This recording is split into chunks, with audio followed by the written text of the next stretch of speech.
반갑습니다. 김영윤 TV입니다. 뜨거운 라떼로 시작해 보는데요.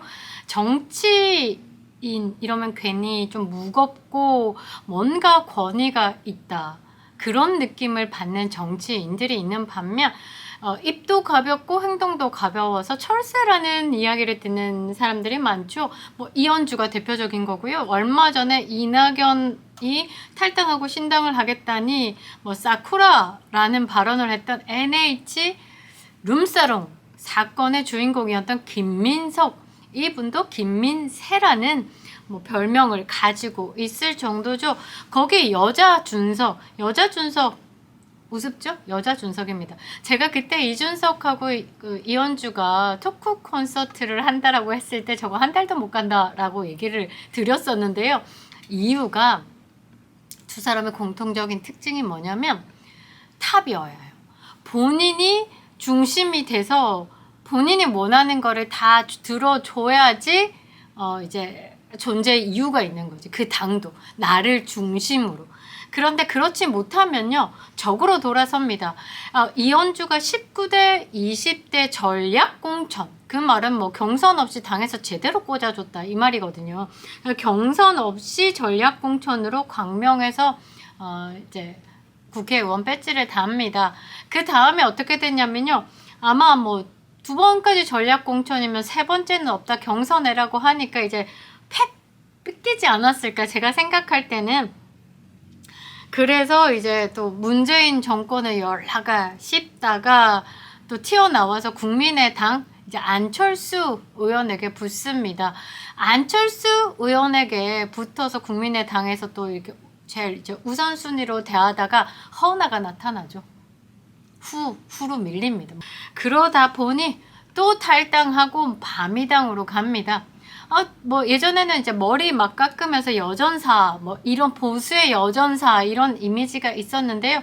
살짝 말을 틀어서 진보의 여전사 이러더니 이제는 열심히 여자 준석, 이준석이 내부 총질, 여자로서는 이현주가 충실히 내부 총질을 해왔습니다. 그 뒷설이 뭐냐면요, 그 윤석열 대통령의 후보 시절, 그 다음에 대통령 당선되시고 좀 이렇게 붙어보려고 여러 다각도로 노력을 했다.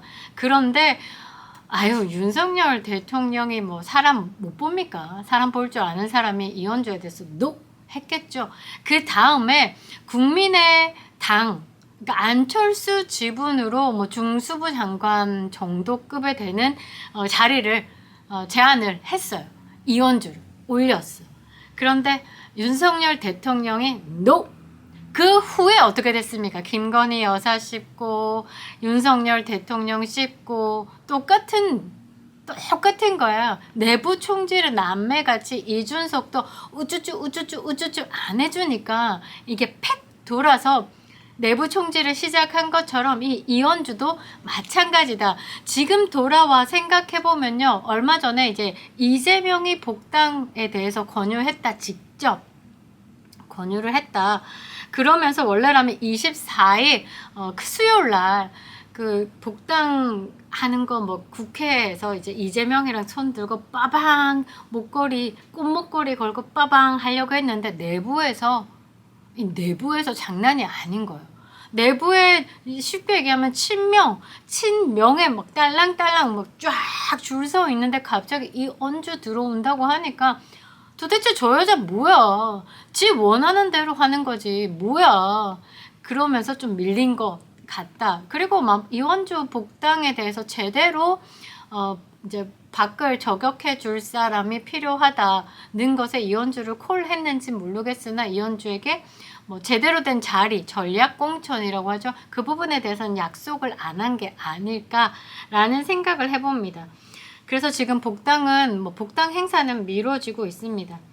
제가 여기서 하나 국민의힘의 좌파 성향을 띠고 있는 사람들, 내부 총질을 하고 있던 사람들, 또 물을 흐린 사람들을 보면요, 안철수 의원하고 같이 손잡고 들어온 사람들, 허은하도 그렇고, 그래서 이게 내부에 물을 흐리기 시작한 그 시발점은 안철수 의원이다라고 저는 생각을 하고 있습니다.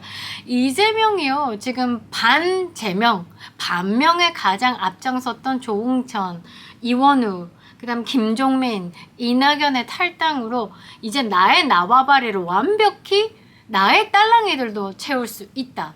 그래서 지금 신이 났다. 제대로 지금 저격을 하고 있다. 문파들이 있는 곳까지. 그래서 민주당이 당색을 바꾼 걸 보면요, 퍼러댕댕한 거 있잖아요. 그거는 문재인 이 손혜원과 함께 지금 우리가 보고 있던, 아니 얼마 전에 보고 있던 당색을 맞췄는데요. 이재명이 애매하게 푸른색, 보라색, 초록색 이렇게 3선, 3줄로 이렇게 하면서 이제 더불어민주당을 달았던데요. 저는 여기서 이제 문파의 색을 지우겠다. 그리고 조금 있으면 보라색으로 완벽하게 바꾸지 않을까. 제 썸네일 빨리 바꾸길 잘했다라고 생각합니다. 초록색으로 가기에는 녹색당이 있으니까 아마 보라색 잡지 않을까. 가장 중간에 있는 색인데 보라색 잡지 않을까.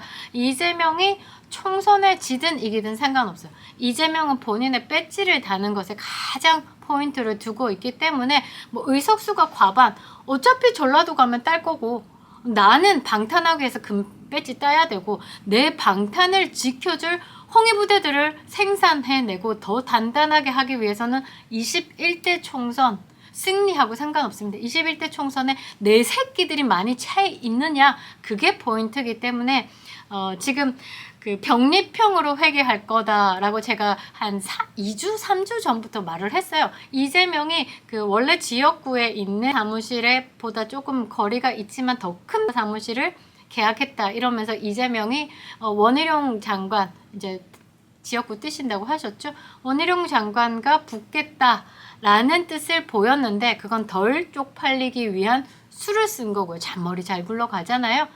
저는 절대 싸우지 않는다. 지난번에도 뭐 55대 45 정도로 이겼기 때문에 완벽한 승부를 본 게 아니고 박빙의 승부를 봤기 때문에 이재명이 얼마나 힘들다라는 거를 알아요. 그리고 이재명 같은 스타일은 어떤 비열한 수를 써서라도 나와 적이 되는 사람들을 없애고 보고 본인이 쉽게 가는 길을 선택하기 때문에 선거 안 띱니다. 병립형으로 회귀합니다. 그리고 지금 이낙연의 신당 가장 거슬리거든요. 이낙연이 싫어요. 문파들도 싫은 거예요. 다 싫어요. 얼마 전에 그 사케찬을 만난 것도 사케찬이 그래도 문파 정도는 조금은 살려놔라고 아마 언지를 줬을 것 같은데 이재명이 말 듣는 놈 아닙니다.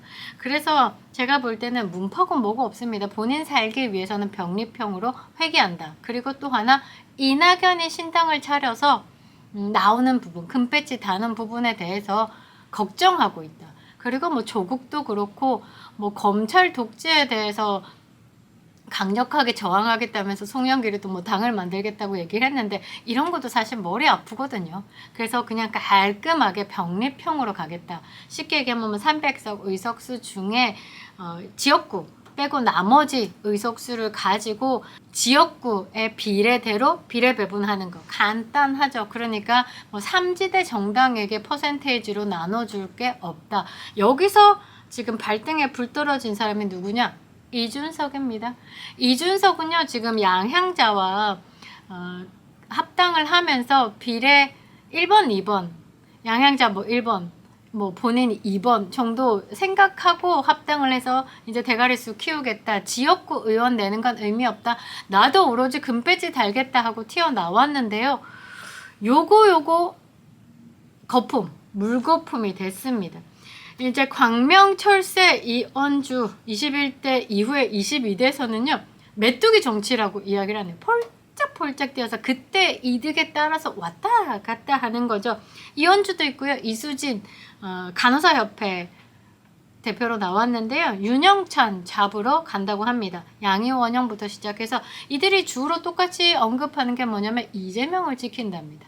그러니까 이재명을 지켜줄 많은 새끼들을 부활시키겠다. 지금 이게 이재명이 21대 총선 승리 자시고 없습니다.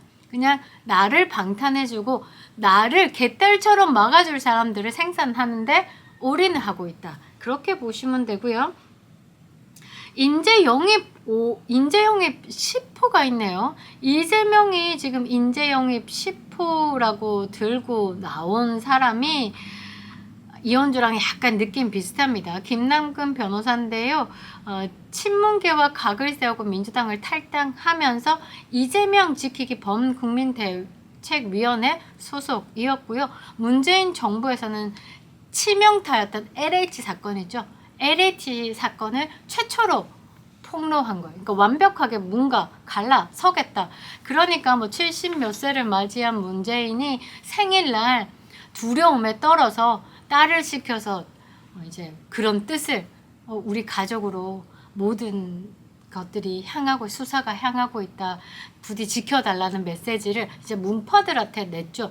그런데 지금 22대 총선에서는 이 문재인을 지킬 수 있는 부대들을 전멸시키는 게 아마 이재명의 전략 중에 하나다라고 보고 있습니다.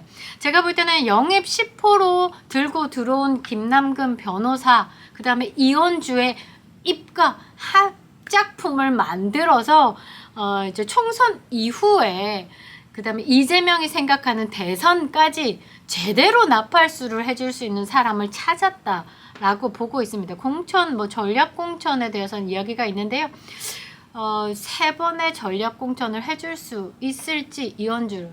그런데 뭐 이재명이 뭐 룰을 지키며 삽니까? 뭐 전체 당에 대한 뭐 정책이라든지 이런 것들 보면요, 그냥 말도 안 되는 부분들, 경제 상식을 바닥으로 두고 이야기하는 것들, 민주당의 검증위를 통과시키는 사람들을 보면 고무줄 잣대, 민주당이 내놓은 뭐 적격 심사에 대한 기준 또한 이재명을 기준으로 이재명이 통과될 수 있는 라인으로 맞췄죠. 뭐 음주운전 같은 경우는 이재명은 20년 전인데 이제 민주당에서는 15년 전, 15년까지 해당된다. 이런 식으로 뭐 이재명을 살살살살 피해서 내놓는 모든 것들을 보면요, 이재명의 당이 완벽하게 되고 있구나를 보고 있습니다. 철새 언주, 여자 준석, 내부 총질의 남매, 쌍벽을 이뤘던 이준석과 쌍벽을 이뤘던 이언주가 어떻게 갈까? 결국은 이재명의 간자였다는 게 밝혀졌죠. 문재인 때는 문재인 연락에 총질하다가 국민의힘에서는 국민의힘 안에서 윤석열 대통령과 열심히 내부 총질하다가 결국은 회귀했다. 어디로? 이재명에게로. 이재명의 간자, 내부 총질의 온의 이현주에 대한 이야기였고요. 다음 편은 이준석, 중국 커넥션에 대한 이야기를 해보도록 하겠습니다. 감사합니다. 김영윤TV였습니다.